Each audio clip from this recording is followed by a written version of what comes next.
बहुत सारी क्वेरीज मुझे आई जेएसडब्ल्यू इस्पात स्पेशल शेयर के अंदर की यहाँ पे प्रमोटर होल्डिंग जो है जून 2021 क्वार्टर के अंदर जो है 53 हो गई है, जो कि 74 हुआ करती थी।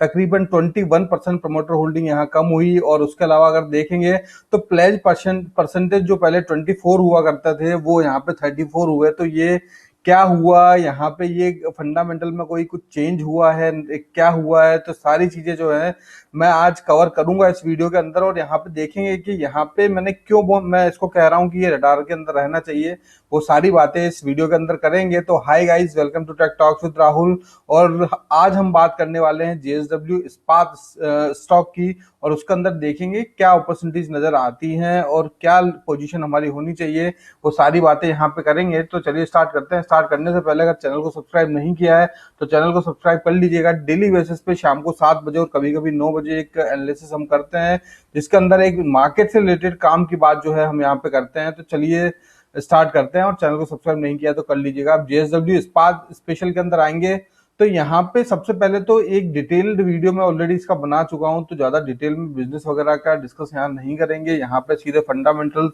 और टेक्निकल्स के अंदर यहाँ पे बात करेंगे। तो यहाँ पे जेएसडब्ल्यू जो है वो एक तरीके से जो है इसकी जो पेरेंट कंपनी जेएसडब्ल्यू है, और यहाँ पे जो है स्टील सेक्टर की एक कंपनी है। और स्टील जैसे Tata steel, BSL, Tata steel, तो उसी तरीके की एक कंपनी है ये। यहाँ पे अगर क्विकली देखा जाए तो एक स्मॉल कैप कंपनी है, मार्केट कैप 1735 है, यहाँ पे करंट प्राइस जो है 37 है, बुक वैल्यू 29 है। तो काफी अच्छा स्कोप अभी भी है यहाँ से ऊपर जाने का, नो डाउट। और जिस तरीके से स्टील सेक्टर के अंदर रैली है उस हिसाब से सारी चीजें जो है उस हिसाब से यहाँ पे भी एक अच्छी ग्रोथ जो है देखने को मिल सकती है। आरओसी जरूर इसका यहाँ पे कम है, मैं 20 को प्रेफर करता हूँ। फिर भी यहाँ पे इसको बनाने का इसको कंसिडर करने के बहुत सारे रीजन हैं, उसकी बात करेंगे। डेट कंपनी के ऊपर है, नो डाउट। प्रमोटर होल्डिंग यहाँ पे जो 53 हुई है, पहले 74 हुआ करती थी और यहाँ 53 हो गई है। उसके क्या रीजंस हैं और ये क्या एक्चुअल में हुई है या नहीं हुई है, वो सारी बात करेंगे।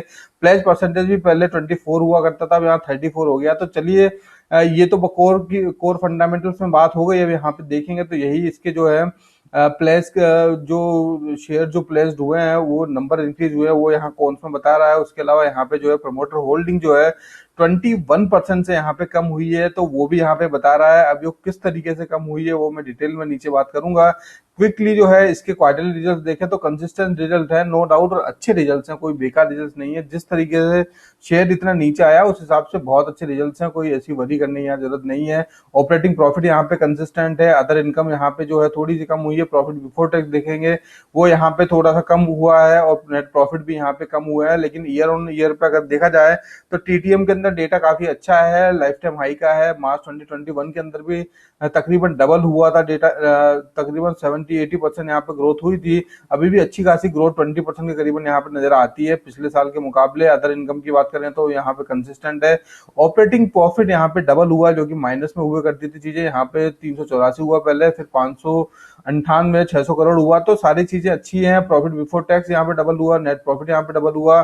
तो यहाँ पे ईयर ऑन ईयर सारा डेटा अच्छा है। अगर बैलेंस शीट की बात करें तो बोरोइंग यहाँ पे कम हुई है कंपनी के। आप देखेंगे पहले तकरीबन 12,000 करोड़ से ऊपर की बोरोइंग हुआ करती थी, तो यहाँ पे जो है बोरोइंग अब 2500 करोड़ के करीबन हो गई है। तो ये एक बहुत अच्छी बात है कि बोरोइंग इन्होंने कम की है।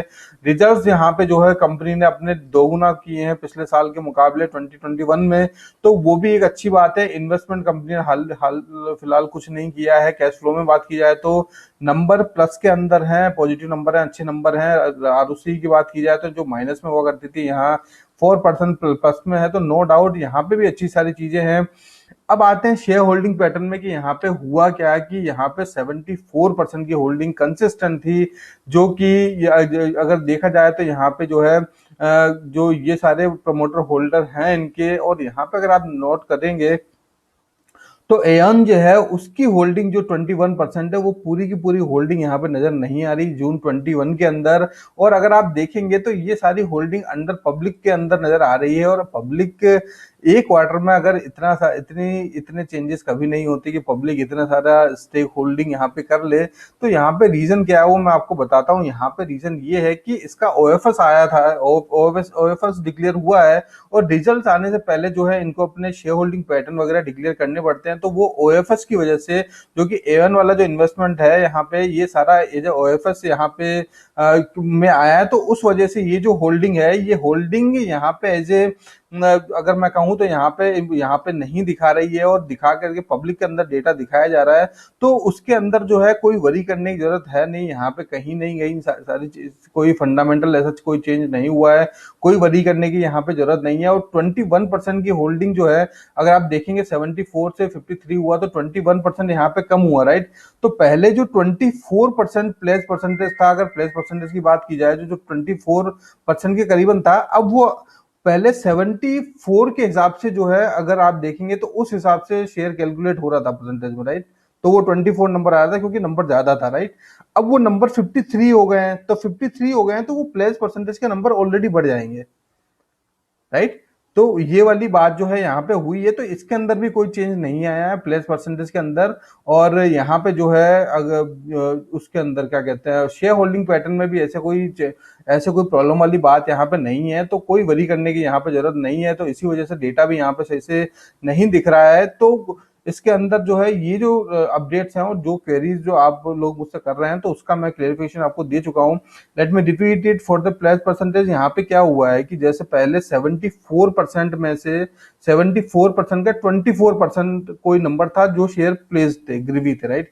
अब अगर वो नंबर जो है 74 से 53 हो जाएंगे प्रमोटर के नंबर, तो वो प्लेस परसेंटेज जो होंगे, तो वो प्लेस परसेंटेज ऑलरेडी बढ़ जाएंगे, राइट। आई होप कि आप समझ रहे होंगे। नहीं समझ में आया तो मुझे कमेंट करके बताइएगा, एक्सप्लेन इट अगेन। तो ये रीजन है, और इसके अंदर कोई वरी करने की जरूरत नहीं है। सारी चीजें, फंडामेंटल्स वगैरह सारी चीजें मुझे अच्छी नजर आती हैं। जिस तरीके से टाटा स्टील बीएसएल के अंदर बहुत सारी अपॉर्चुनिटीज हैं, उसी तरीके से यहाँ पे भी बहुत अच्छी अपॉर्चुनिटीज नजर आती हैं। तो ये फंडामेंटल की बात हो गई। अब चलते हैं इसके जो टेक्निकल्स है वहां पे। तो चैनल को अभी तक सब्सक्राइब नहीं किया तो कर लीजिएगा, और वीडियो को जो लाइक जरूर कर लीजिएगा if you liking this content. तो यहाँ पे आ गए हम। अब यहाँ पे बहुत इंपॉर्टेंट लेवल पे ये स्टॉक ऑलरेडी है, उसका रीजन क्या है मैं आपको बताता हूँ। देखिए, ये जो रेड डॉटेड लाइन आप देखेंगे, ये जो रेड डॉटेड लाइन जिस करंट लेवल पे जो यहाँ पे है, ये वाली लाइन देखिए, ये जो है यहाँ पे 2 बार रेजिस्टेंस जो है ये स्टॉक ले चुका, और बिल्कुल उसी लेवल पे ये स्टॉक है। तो ये एक इंपॉर्टेंट यहाँ पे मुझे लगता है, this will be the important support here. और यहाँ से अगर ये ब्रेक होता है, तो ब्रेक होने के बाद में उसको सीधा सीधा सपोर्ट जो मिलेगा वो यहाँ पे 200 डीएमए पे मिलेगा, जो कि यहाँ पे अगर नंबर देखा जाए तो कितना है, यहाँ से अगर आप देखेंगे तो तकरीबन 8% नीचे इसको सपोर्ट मिलेगा।